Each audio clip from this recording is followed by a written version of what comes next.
आज की वीडियो में हम डोमेन प्रायोरिटाइजेशन के बारे में सीखने वाले हैं कि डोमेन प्रायोरिटाइजेशन का मतलब क्या होता है और क्यों उसकी जरूरत पड़ती है।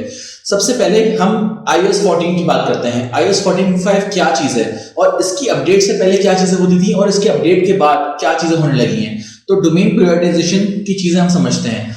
तो iOS 14 से पहले हमारे पास क्या चीजें होती थी, हम पहले ये डिस्कस करते हैं।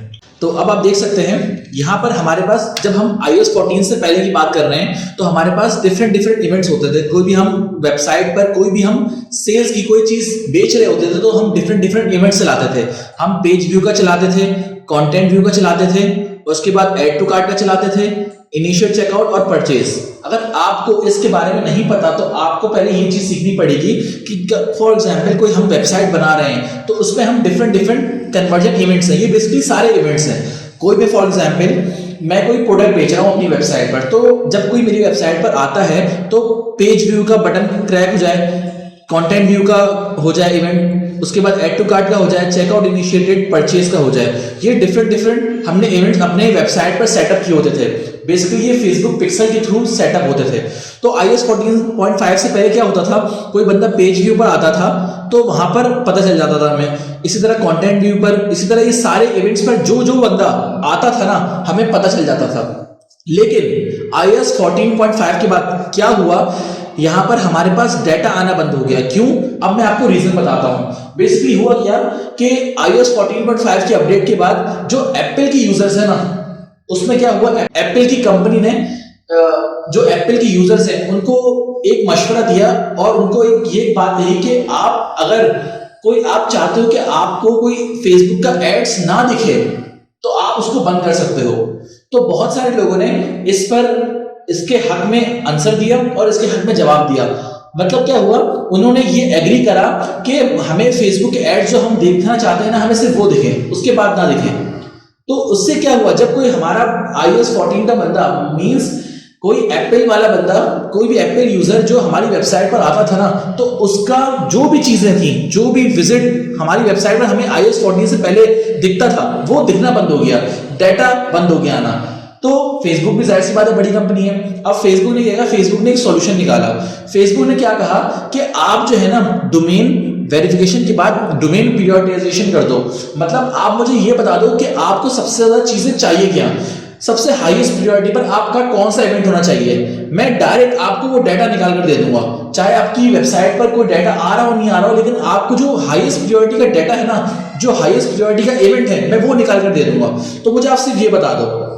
तो अब फॉर एग्जांपल हमको एक प्रोडक्ट की बात करते हैं, कोई हमको एक प्रोडक्ट बेच रहे हैं किसी भी शॉपिफाई बेस पर। तो उसमें क्या होता है, अब हम क्या कहते हैं कि हमारी हाईएस्ट प्रायोरिटी क्या है, परचेज लेना। तो हम डोमेन प्रायोरिटाइजेशन में हाईएस्ट प्रायोरिटी अपनी परचेज रख लेते हैं। इससे क्या होता है, इससे हमारे पास अगर इसका डाटा सही भी ना आ रहा हो, इसका डाटा भी नहीं आ रहा हो, इसका इनमें से किसी का भी डाटा सही ना आ रहा हो, फिर भी हमारे पास परचेज का डाटा सही आ रहा होगा। क्यों? क्योंकि हमने इसको हाईएस्ट प्रायोरिटी पर रखा हुआ है। इसी को कहते हैं डोमेन प्रायोरिटाइजेशन। iOS 14.5 से पहले इन चीजों की जरूरत नहीं थी, लेकिन iOS 14.5 के बाद अगर आपने ये चीजें नहीं की ना, तो एड्स में आपको एरर दे देगा और एड्स को चलने भी नहीं देगा ये। तो फॉर एग्जांपल हम एक प्रोडक्ट की बात कर रहे हैं, हम एक प्रोडक्ट की सेल चला रहे हैं, परचेज चला रहे हैं, तो हमारी हाईएस्ट प्रायोरिटी क्या हुई, हमारी हाईएस्ट प्रायोरिटी परचेज हुई ना। तो इससे क्या होगा, हम फेसबुक को बोलेंगे कि हमें जो है ना परचेज, ज्यादा से ज्यादा परचेज ला कर दो, और हमें किसी से इतना मतलब नहीं है, हमें लेकिन ज्यादा से ज्यादा परचेज चाहिए। तो हम हाईएस्ट प्रायोरिटी परचेज सेट कर देंगे।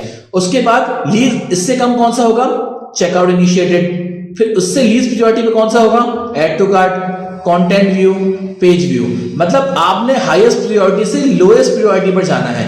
फेसबुक ये कहता है कि आप हाईएस्ट प्रायोरिटी अपनी बताओ मुझे, उसके बाद लोएस्ट भी प्रायोरिटीज बताओ सारी मुझे, ताकि मुझे पता चल जाए कि स्टेप बाय स्टेप क्या है। जैसे फॉर एग्जांपल सबसे हाईएस्ट प्रायोरिटी मेरी परचेज है, हाईएस्ट प्रायोरिटी मेरी परचेज है।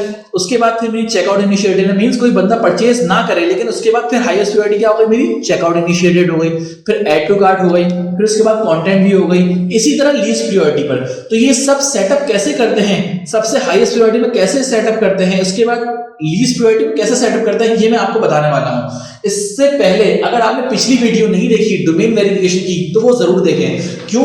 क्योंकि जब तक आपकी डोमेन वेरिफिकेशन नहीं होगी, आप डोमेन प्रायोरिटाइजेशन नहीं कर पाओगे। तो डोमेन वेरिफिकेशन के बाद जो नेक्स्ट स्टेप आता है ना, वो डोमेन प्रियोरिटाइजेशन आता है। वो कैसे करते हैं, चलिए मैं आपको प्रैक्टिकली करके दिखाता हूं डोमेन प्रियोरिटाइजेशन कैसे होती है। तो अब हम प्रैक्टिकली देखते हैं कि हम अपनी डोमेन को प्रियोरिटाइज कैसे कर सकते हैं। फॉर एग्जाम्पल हम कोई भी पिक्सल ले लेते हैं, जैसे मेरे पास ये कार जोन एक्सेसरीज का पिक्सल है। याद रखिएगा, आपने डोमेन वेरिफिकेशन और प्रियोरिटाइज करने से पहले आपने फेसबुक पिक्सल बनाना जरूरी है, जो मैंने पिछली वीडियोस में आपको बताया है। अगर आप इस वीडियो पर डायरेक्ट आए हो ना, तो आप कोशिश करो पहले वो वाली वीडियोस देखो, ताकि पिक्सल आप बनाकर आप डोमेन वेरिफिकेशन कर सको। उसके बाद आज की वीडियो में जब आपको प्रियोरिटाइज करना सिखा रहा हूं, आप वो कर सको। तो आपने क्या करना है, फेसबुक पिक्सल जो मेरी कार जोन एक्सेसरीज का पिक्सल है उस पर मैं गया, मुझे इसकी डोमेन प्रियोरिटाइजेशन करनी है। यहां पर मैं क्लिक करूंगा एग्रीगेट इवेंट मेजरमेंट पे क्लिक करूंगा, कॉन्फ़िगर वेब इवेंट्स पे क्लिक करूंगा। उसके बाद मेरी कौन सी डोमेन थी जो मैंने आपको बताई थी, carzonepk.com। फॉर एग्जाम्पल मुझे इसको प्रियोरिटाइज करना है। अब मैंने इस पर क्लिक किया, मैनेज इवेंट्स पे क्लिक किया, उसके बाद एडिट पर क्लिक करने के बाद इसको मैं सबसे पहले डिलीट कर देता हूं, ताकि मैं आपको सही से समझा सकूं कि आप इवेंट कैसे ऐड कर सकते हो और प्रियोरिटाइज कैसे कर सकते हो। जैसा कि मैंने आपको बताया था कि सबसे पहला हमारा हाईएस्ट प्रायोरिटी क्या होगा, परचेज। तो हम सबसे पहले परचेज का बनाते हैं। ऐड इवेंट पे क्लिक किया मैंने, हमारी फेसबुक पिक्सल कौन सा है, कार जोन एक्सेसरीज पिक्सल।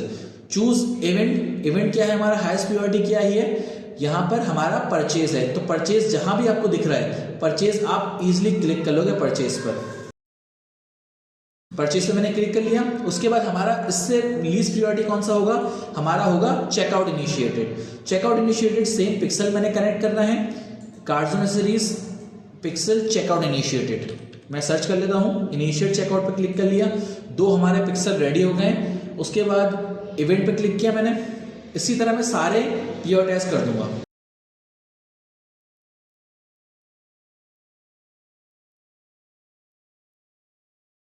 तो आप देख सकते हैं मैंने जो आपको बताया था सारे मैंने इवेंट प्रियोरिटाइज कर दिए हैं। सबसे हाईएस्ट प्रायोरिटी का मेरा क्या है, परचेज। उसके बाद लीस्ट काउंट है, initiate checkout, add to cart, उसके बाद व्यू कंटेंट। अब मैं यहाँ पर एक और भी इवेंट्स ऐड कर सकता हूँ, जैसे इनिशिएट चेकआउट के बाद एक और भी इवेंट आता है, जैसे ऐड पेमेंट इन्फॉर्मेशन। तो मैं वो भी ऐड कर सकता हूँ, मेरे ऊपर है। आप देखो ना, सबसे पहले कोई कस्टमर जर्नी से देखो, कोई कस्टमर आपकी वेबसाइट पर आया, उसने व्यू कंटेंट किया, ऐड टू कार्ट किया, इनिशिएट चेकआउट किया। इनिशिएट चेकआउट करने के बाद वो कहाँ पर गया, ऐड पेमेंट इन्फॉर्मेशन पे। उसके बाद परचेज किया। तो मतलब परचेज से पहले मेरे पास एक और इवेंट है, जो कि मैंने क्या करना है, मैंने यहाँ रखना है ऐड पेमेंट इन्फॉर्मेशन पे। तो मैं जल्दी से क्लिक कर लेता हूँ, जल्दी से यहाँ पर सिलेक्ट कर लेता हूँ ऐड पेमेंट इन्फॉर्मेशन। ये ऐड पेमेंट इन्फॉर्मेशन आ गया। तो मैंने आपको आज की वीडियो में क्या करके दिखाया, आज की वीडियो में मैंने आपको यही करके दिखाया कि हम इवेंट्स को कैसे प्रियोरिटाइज करते हैं। iOS 14 के बाद इस चीज़ को करना बहुत ज़रूरी है, इसको प्रियोरिटाइज करना बहुत ज़रूरी है। सबसे ऊपर हमारी परचेज है, क्योंकि हम परचेज कर रहे हैं, कुछ ना कुछ दे रहे हैं, कुछ ना कुछ सेल कर रहे हैं। हमारी प्रोडक्ट वेबसाइट है, तो कुछ ना कुछ हम सेल कर रहे हैं। परचेज, फिर add payment information, initiate checkout, add to cart and view content. इसी तरह आपने प्रियोरिटाइज करना है अपने, जब भी आप शॉपिफाई पर कोई प्रोडक्ट की रन कर रहे हो। अगर आपने इसमें प्रियोरिटाइजेशन में गलती कर दी ना दोस्त, तो आपको मैं बता रहा हूं आप अच्छे रिजल्ट नहीं ले पाओगे। क्यों? क्योंकि ये प्रियोरिटाइज करना बहुत जरूरी है। iOS 14 के बाद ये बहुत इंपॉर्टेंट हिस्सा बन चुका है फेसबुक एड्स का। उम्मीद करता हूं आपको आज की वीडियो पसंद आई होगी। अगर आपको आज की वीडियो पसंद आई तो आप लाइक कर सकते हैं मेरे चैनल को, सब्सक्राइब कर सकते हैं मेरे चैनल को, और अपने दोस्तों के साथ भी शेयर कर सकते हैं। मैं मिलता हूं फिर आपको नेक्स्ट वीडियोस में, तब तक के लिए खुदा हाफिज।